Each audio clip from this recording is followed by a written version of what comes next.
instantes. Salve, galera bonita, galera fantástica, galera incrível da 107 Escola Jovem de Tubarão, essa turma maravilhosa que está hoje comigo no tempo escola, só que em casa, de forma remota. Nós vamos realmente trabalhar de maneira maravilhosa hoje o Egito Antigo, o mais antigo país organizado da humanidade. O Egito, que também era chamada de República Árabe Unida, até alguns anos atrás. O Egito, uma terra de sonhos, uma terra de belezas, uma terra inimaginável. Que país foi esse? Que território magnífico foi esse? Que surge na África há mais de 5.000 anos. A terra do deserto do Saara, a terra que foi presenteada com as bênçãos do Rio Nilo, a terra das grandes pirâmides e da grande esfinge, Egito, uma terra misteriosa, uma terra única. Os egípcios habitam a região do Saara há mais de 10.000 anos. Os egípcios habitam a região do Saara há mais de 10.000 anos. Quando eles começaram a habitar aquela região, existiam até mais árvores do que nos dias atuais. Na verdade, eles estavam vivendo o final da última grande era do gelo. E os egípcios saem da pré-história trabalhando a agricultura. Eles começam a produzir de maneira magnífica 2 produtos que são importantes para a nossa existência. Um deles é o pão. E para eles produzirem o pão, eles têm que produzir o trigo.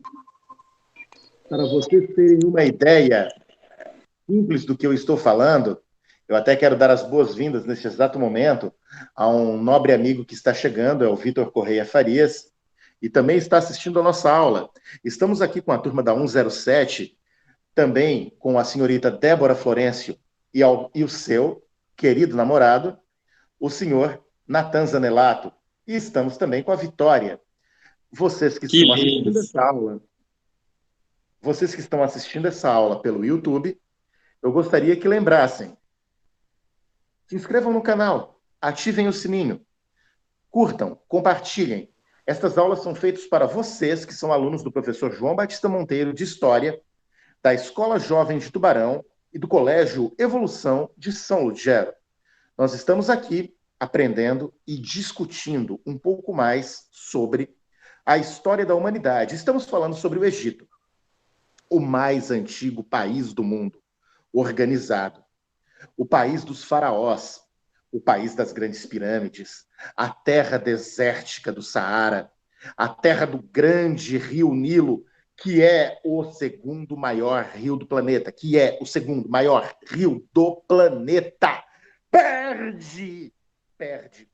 Perde para o Rio Amazonas, aqui na América. Eu quero que vocês lembrem que todos os anos o rio Nilo ele enche. Ele enche devido às grandes chuvas que acontecem no interior da África. Hoje, curiosamente, eu gostaria de ressaltar que, de maneira inclusiva, de maneira cosmopolita, eu tive a oportunidade de lecionar para a turma da primeira série 06 do turno vespertino. E eu tive a oportunidade de conhecer 2 moças, uma delas, a Rachala, que são ganenses. São 2 meninas muçulmanas que estão estudando na escola jovem, estão aprendendo agora o português, falam praticamente apenas inglês, e é uma relação muito grande, muito interessante de conhecer pessoas da África, hoje, aqui na América, aqui no Brasil, aqui em Santa Catarina, aqui em Tubarão. É muito válido. E nós estamos nos conhecendo via rede social, via canal de comunicação. Isso é muito promissor, isso é muito rico. Eu gostaria de deixar isso declarado a todos vocês da nossa querida sala. Voltando. toda aquela gordura da terra que vem junto com as cheias fertilizava o solo egípcio. E essa fertilização, ela tem um nome, humus. E com o humus na terra se plantava o trigo e se plantava a cevada. Com o trigo se produz o pão, com a cevada se produz a cerveja, que é uma bebida tipicamente egípcia. Ela é originária do Egito e, como muitos de vocês pensam que a cerveja ela é alemã, ela especificamente não é uma bebida alemã, ela é egípcia. Eles consumiam carne de crocodilo, carne de cabra, carne de vaca. Eles consumiam todos os tipos de animais que viviam às margens do rio Nilo. Os egípcios, antes de mais nada, eles habitam aquela região desde 3.200 anos antes de Cristo. Na verdade, por volta de 3.200 anos antes de Cristo, o Egito foi unificado, o norte e o sul, ok? O Alto e o Baixo Egito. O Baixo Egito fica no norte, o Alto Egito fica no sul. A unificação fez com que o rei do Egito assumisse o poder. E o rei do Egito ele tem um título, faraó. Houveram centenas de faraós. Os mais famosos foram Ramsés II, Akhenaton, Tutankhamon, Quéops, Quefren, Miquerinos, Zoser. Imaginem, existem centenas e centenas de faraós. O primeiro faraó egípcio foi Narmer, que unificou o Alto e o Baixo Egito. Os egípcios têm uma escrita, a escrita hieroglífica. A escrita hieroglífica, que é uma escrita, para eles, sagrada.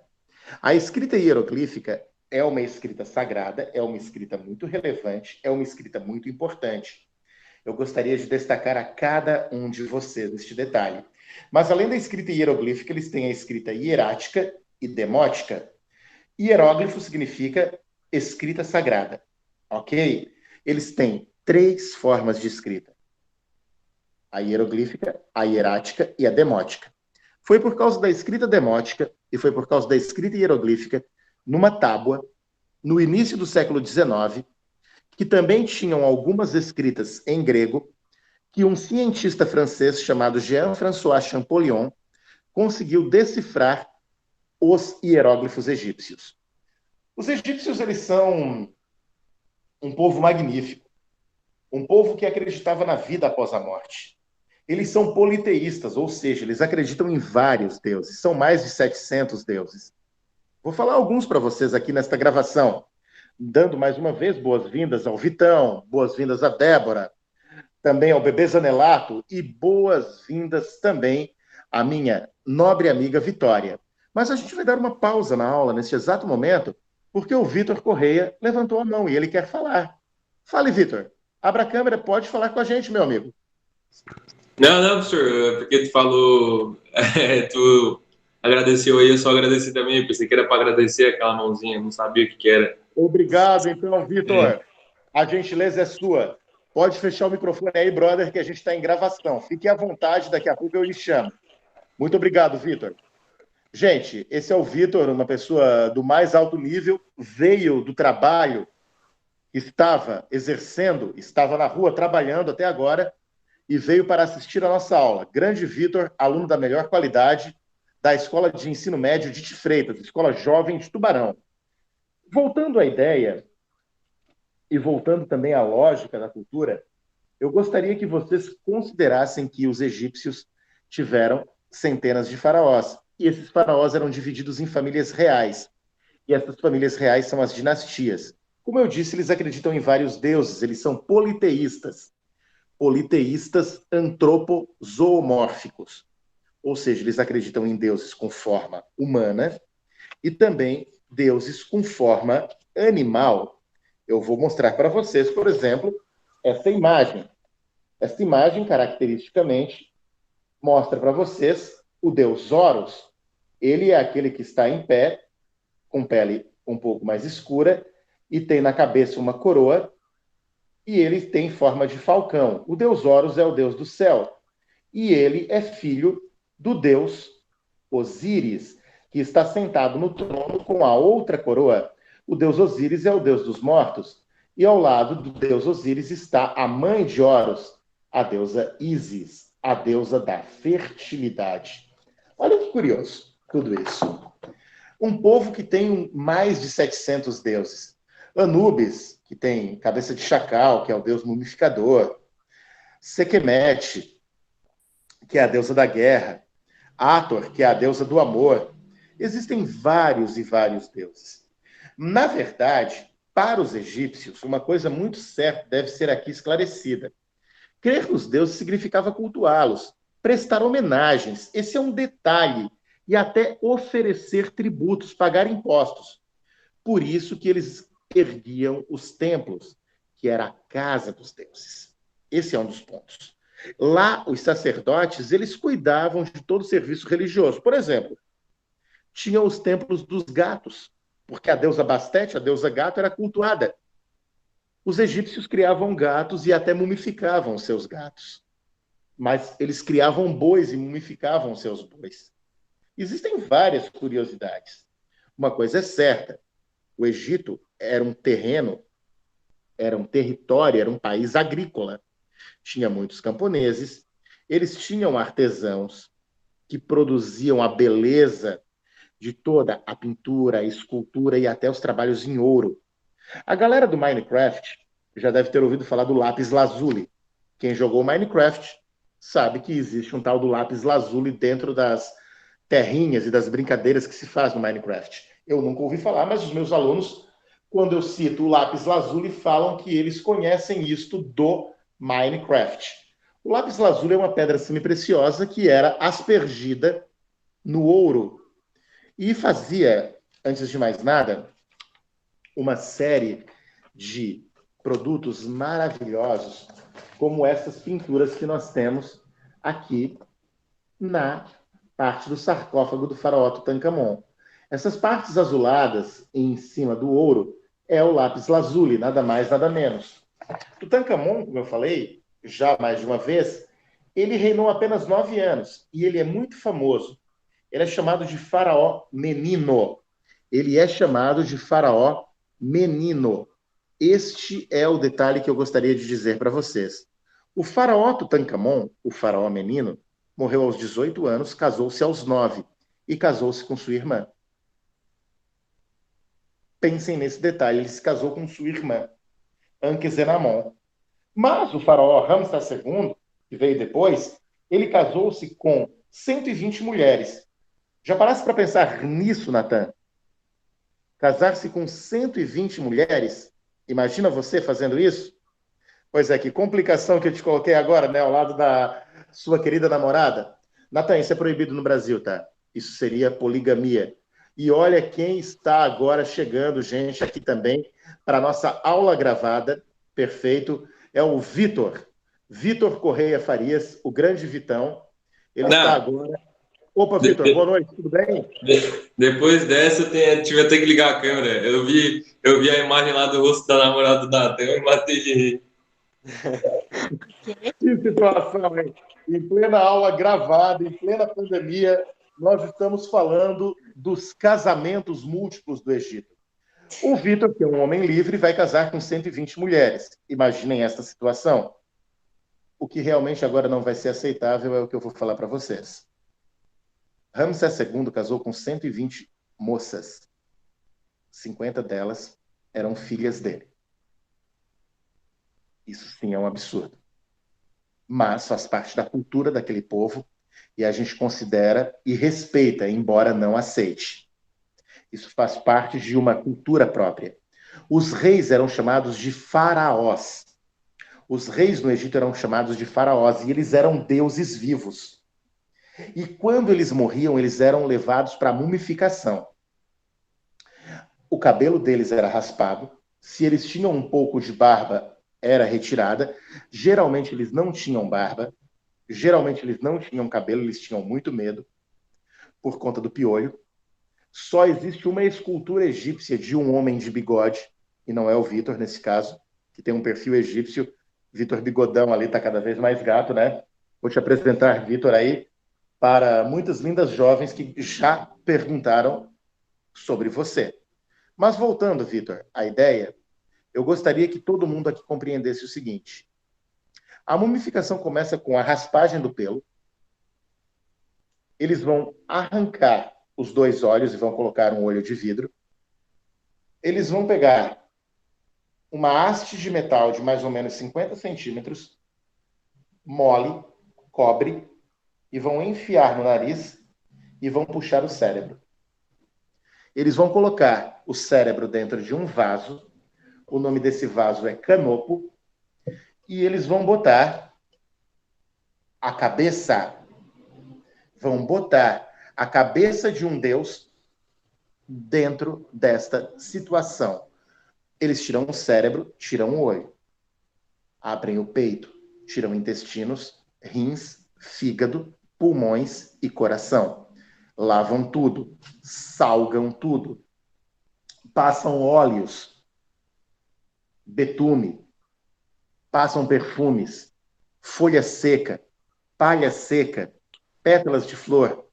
Eles fazem o que a gente chama, basicamente, de taxidermização. Eles empalham o corpo. Depois eles fecham o corpo e eles enchem de bandagens, que é o processo do pano da múmia. Depois, eles botam o corpo dentro de um sarcófago e este corpo ele será levado para o túmulo.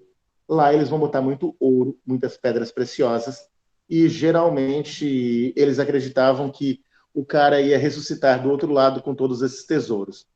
A verdade da história é que nem uma coisa nem outra, tá? O cara não ressuscita e o tesouro é roubado por um ladrão de túmulo. É óbvio que isso daí era o normal de verdadeiramente acontecer dentro da cultura desse povo.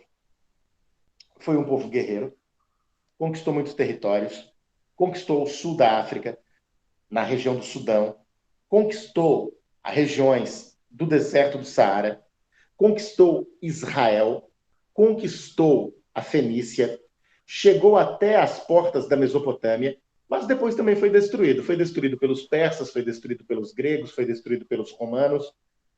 Eles tinham a maior biblioteca da antiguidade, a Biblioteca de Alexandria.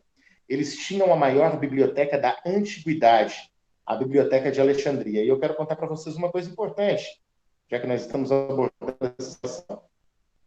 Os egípcios, eles também tiveram a presença do grande rei grego Alexandre o Grande, mas tiveram também a presença de uma mulher muito inteligente, egípcia ela, e ela foi, inclusive, enamorada, apaixonada de um grande tribuno, de um grande general romano.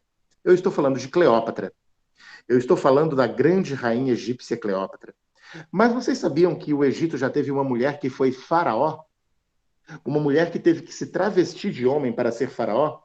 O nome dela, Hatshepsut. Bem fácil de gravar, para a prova. Hatshepsut. Hatshepsut, ela foi rainha durante cerca de 20 anos, mas ela não foi rainha apenas, ela foi faraó. Ela botou, inclusive, a barba postiça, aquela peça que eles deixam pendurada. Deixa eu ver se eu consigo aqui mostrar uma imagem para vocês, como, por exemplo, aqui na múmia de Tutankhamon. Essa barba postiça que temos embaixo do queixo. Ela representou um homem para conseguir dominar. Eu quero que vocês lembrem disso. Uma curiosidade bem interessante, já que nós falamos de religião, nós falamos dos reis, nós falamos de toda uma cultura. Eles eram grandes artistas, grandes químicos, manipularam substâncias químicas impressionantes, fundamentais, dentre as quais nós utilizamos até remédios básicos nos dias atuais contra dores dentres. Matemática, desenvolveram inclusive o próprio número do pi antes do pi ser desenvolvido na Grécia. E se falar de matemática para vocês não é válido, como que a pirâmide foi construída? Que matemática foi aquela? Alguns dizem que não é nem coisa deste planeta, mas nós não entramos no mérito da questão. Foram grandes astrônomos, consideraram e conheceram os astros, grandes médicos. Conta a história, por exemplo, que Jesus Cristo pode ter estudado medicina no tempo em que ele ficou dos 12 aos 30 anos vagando de lugar em lugar, estudando de lugar em lugar, e que a Bíblia não cita ele. Muitos dizem que ele estudou medicina no próprio Egito. Jesus, que é o médico dos médicos, muito bem falado, muito bem discutido. Ora, os nossos grandes amigos egípcios desenvolveram uma sociedade avançada, culturalmente ampla, uma sociedade rica.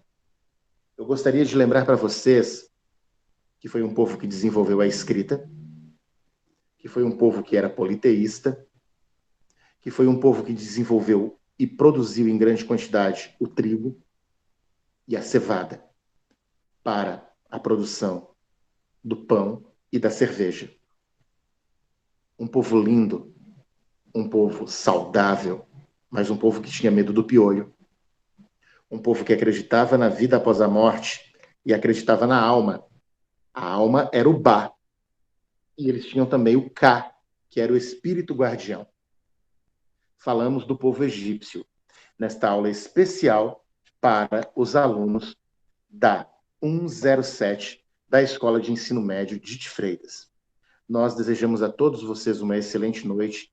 Fiquem com Deus e que tudo de bom aconteça na vida de vocês. Lembrem-se, estudar é preciso, viver é preciso. Cuidem-se, se puder, fiquem em casa. Se tiver que trabalhar, com todos os cuidados específicos. Fiquem com Deus e se protejam.